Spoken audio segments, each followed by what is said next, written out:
Kona and I are out here today working on downstays, starting to add some distractions, seeing how well she can do. Kona is a dog who wants to be right up next to her handler at all times. Cool that our dogs want to be with us, but we need to teach them when we say down or we say sit or we say place, you need to stay there until told otherwise. So that's what we're working on today. Now, when you're working on distraction work, there's something called the 3Ds, and this is something that's been used for a long time in training. And what it is you've got a command, let's say the down command, which we're using today. Now we want to proof it. We want to make sure our dogs understand that this needs to be done even in a distracting environment. So the 3Ds are this. We're going to add distractions, right?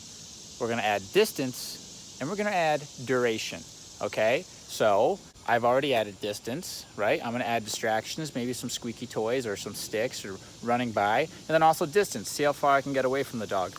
These 3Ds, these are the things that you're gonna wanna keep in your mind when you're proofing any command, because they are the keys to getting a dog to be successful in a distracted environment. We all know that it's nice and pretty to be able to do it in a training room, but if you can't do it out in public, it's not gonna serve us. All right, some of the first easy distractions you can do is just using your body, okay? So we can just have our dog in a downstay, do circles around them, step over them, run around them. These are some easy beginning steps, and then you can add in some squeaky toys. Hey.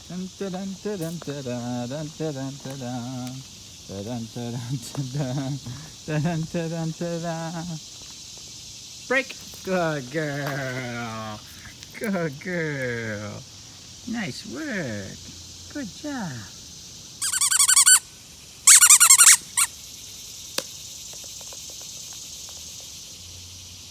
That's a good girl. Very nice. All right, we're gonna start adding some distance on there.